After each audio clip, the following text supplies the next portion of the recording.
Yes, I am Denise Fitzpatrick, and I am a, excuse me, if this is your first time seeing my video, I am one who stands up for fair housing, a civil rights fighter, human rights, victim of illegal housing discrimination, along with my son, as proven in a court of law.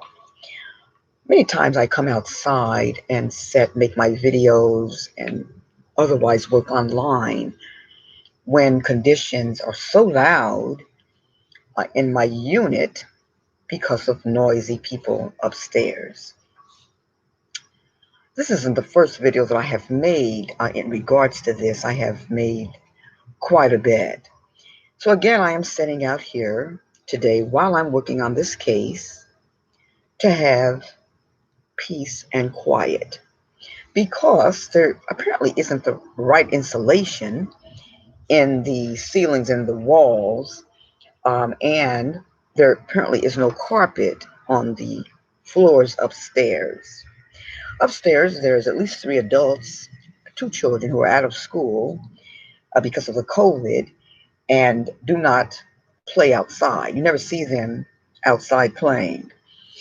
And it seems the ages of these children, one's I think 14 and 8, somewhere in that neighborhood, maybe a little younger than 14. And since they cannot come outside and run and play, we know that children have to get their energy out. That's a part of being a child. So the children that aren't allowed to come out, they're not allowed. Therefore, they have to make the upstairs above your head their playground. The blame in this would be, well, the parent and the property management because there is not the proper or adequate flooring insulation. So you hear what sounds like bowling balls dropping. Um, you hear the kids playing and stomping.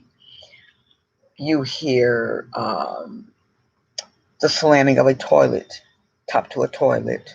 Apparently, they keep the seat up, the top up, and each time they use it, they open it and it slams it. Then they close it and they slam it. You hear all of that. You hear the moving of furniture, like maybe a chair is being moved from a table or the table is being transferred somewhere else. You hear the screeching and the skidding, and above my son's head, the bedroom that he has, above his head, you hear the creaking and squeaking when the person walks. Now, when we first moved in, we've been about 6 months. When we moved in, there was a large dog. I've seen the dog because I've seen him outside, and when I went up one time to speak to try to work out the problem, the noise with the tenant up there, to no avail. I spoke with one of the tenants, and I saw the big dog. He's big, and you would hear him barking, running, and you hear the nails scraping on the floor, and him sliding on the floor, hitting up against a table or the chairs. We hear every movement above our heads being in this basement. Very cute, very quaint, very pretty, a little spacious, small but spacious apartment with modern appliances, washer and dryers in the washer and dryer laundry room down here. It is very cute, but it is very noisy. Not only is it noisy, and I have those pictures and all of that. I have pictures and I have videos. I have videos to prove me talking to the tenants next door and by them agreeing that it's noisy, even though they're pushover kind of people. And they just sit back and, oh, well, what you gonna do? Anyway, I've got videos of them talking about the noise. I've got videos of many things that the wife that lives over there has said to me that proves a lot of things. And anyway, I am setting out here today. I think what I'm going to do when my son, he woke up, had his meds and breakfast, and then we're going to, when he gets up, we're going to take a nap. We're going to go, and I'm going to try to find me some good earplugs. Why this? I'm working on this case.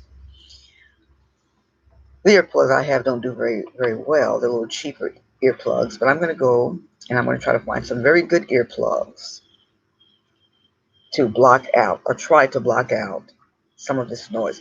Now, the noise used to start at about 9 or 10, the things I've described, in the morning.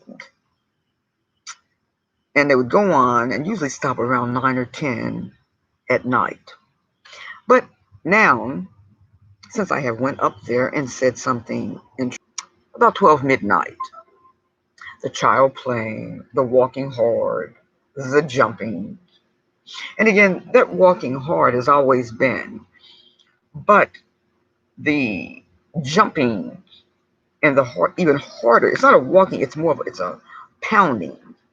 It isn't a walking now, it is a pounding, stomping on the floors. Now, as I've mentioned before, things that are violated, you've got the state landlord tenant laws are violated, the Fair Housing Act violated. I've got a slew of other laws that are violated. Housing code, building codes, and other laws I have mentioned on one of my videos, one of my other ones.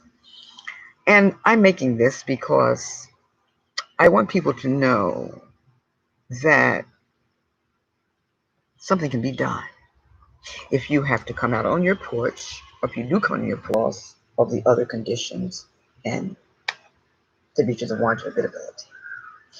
The breach of warranty and availability, as I've said many times, is when a landlord, at the time of renting, he implies that the unit will be comfortable, safe, healthy, free of infestations,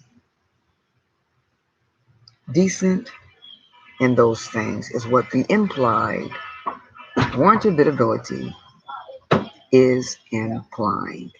When you move in and it's not the case, then of course they have breached that warranty and a lot of other laws.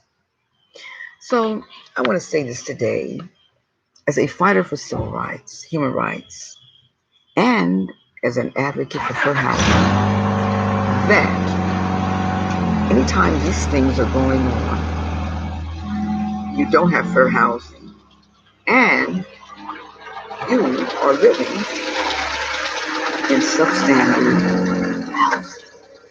Now, you are listening to a loud vehicle right now. What that loud vehicle is someone, I ain't gonna go into the conditioning, the illegalities of that, them driving that, because that's not what I'm doing.